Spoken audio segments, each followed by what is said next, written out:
So time now for Jeff's car culture. You Banned, betcha. crushed, and forgotten muscle. That's right. So not every muscle car made it to glory. Some were banned before they even hit the streets. Others were quietly crushed after their moment had passed. So this first one up on the block is a 1969 Chevrolet Corvette ZL1. The 69 ZL1 was technically a production car, but just barely. Chevy built just 2 of these, powered with an all-aluminum 427 V8 designated for racing. The engine alone added $4,000 to the price, doubling the cost of that standard Corvette in that year make model. Yep. Too expensive, too aggressive for the public roads. The ZL1 faded into obscurity, and it just Well, it went didn't away. fade that much because you got it on this thing. Well, both examples survive, but they're in private collections and not used.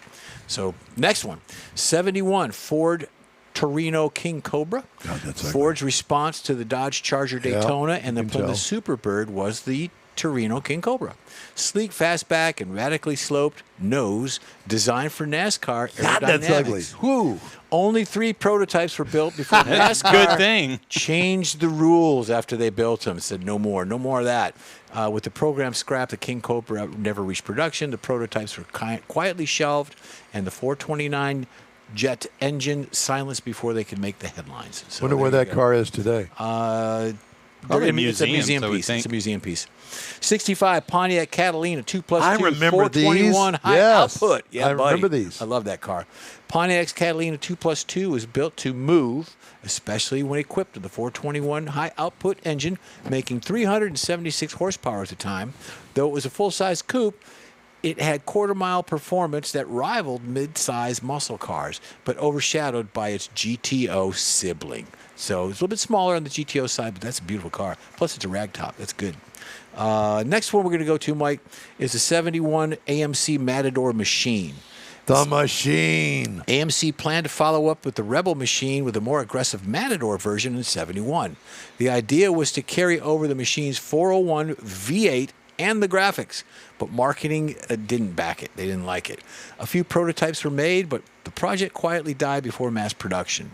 What's left of the Matador Machine concept is mostly photos, paperwork, and a few scattered parts. No known completed cars have survived, making it one of the strangest Now, AMC's wait just near a minute. misses. That's a late model Tahoe back there in the back. So somebody's got that damn Yeah, car. somebody's got that there, but that's just what I can tell you. Okay. Okay. Maybe the next, it's a Photoshop. It could be. 1966 Fairlane GTX prototype.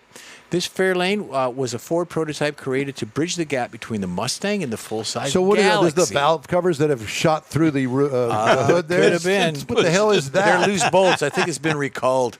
God. No, but if you think about the later models of the Roadrunner and stuff, they had hoods. Not like that. That's ridiculous. Not near that tall, but It I mean, wore unique badging interior trim, reportedly tested a few suspension tweaks that would later show up on the GT and the Cobra models.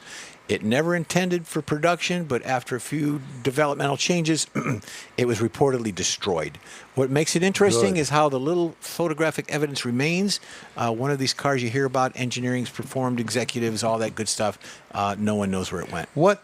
So that is a. It's a new can't Explorer or see that. something. Yeah, it's an expedition or something. There you go.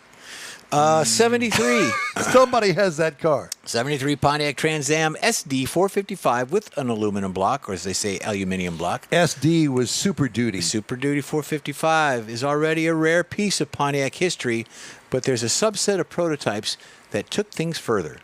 A handful of pre-production cars were fitted with experimental aluminum blocks for weight savings and better heat distribution. Only a few were ever built, and most were destroyed after testing. None were sold to the public.